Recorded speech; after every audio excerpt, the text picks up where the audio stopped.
Modern psychiatry often operates by dividing the person. In one corner, we have the Diagnostic and Statistical Manual, the DSM, which attempts to categorize human suffering into a list of discrete internal dysfunctions.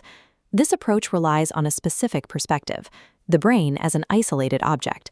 It treats distress as a chemical or circuit error occurring within a biological container, largely independent of the world outside. The reaction to this reductionism often swings to the other extreme, treating people as floating stories. In this view, trauma and meaning are everything, while the physical constraints of the biological organism are treated as secondary. Neither view captures the reality of a living organism. A person is a predictive system that exists only by constantly relating to its environment, a biological process that never stops at the boundary of the skin. Under this model, health is measured as adaptive coherence. It is the metabolic cost of staying stable in a shifting world.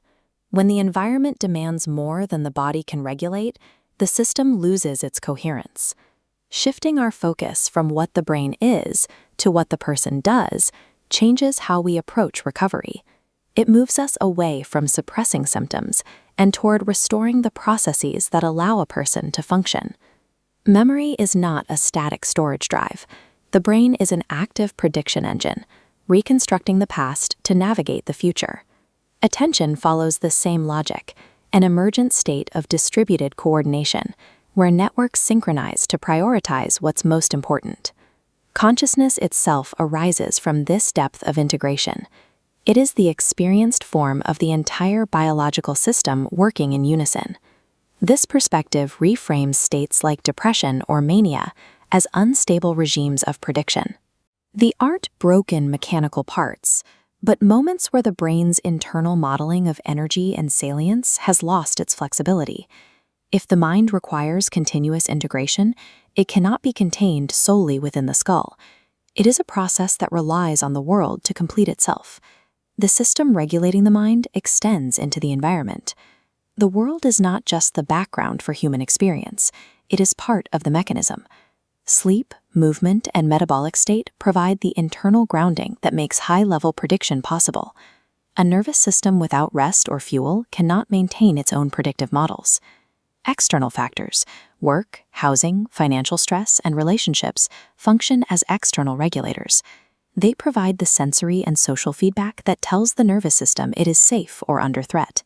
This is the basis of embodied ecological mentalization, the practice of restoring coherence by explicitly reconnecting thought to the body and the physical landscape. Human distress cannot be resolved by treating the brain in a vacuum. A predictive system is only as stable as the world it is predicting. This relational logic explains the unique pressure of human-AI interaction. AI acts as a meaning-making accelerator, performing the same predictive elaboration as the human brain, but at speeds that outpace biological time. The brain requires time to integrate new information, time for sleep-dependent consolidation and autonomic recovery. When AI generates connections faster than the body can ground them, it creates a state of unbanked elaboration. A river needs banks to remain productive. Without them, the flow becomes a flood.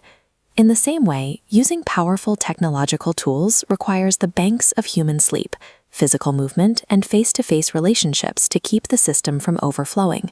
The more we accelerate our thinking with digital tools, the more we rely on our biological and social grounding to maintain our balance. We can map this process using a structural grammar for adaptation. E equals G gamma delta squared. Ground represents stability. Reflection represents integration. Difference is the pressure of the new.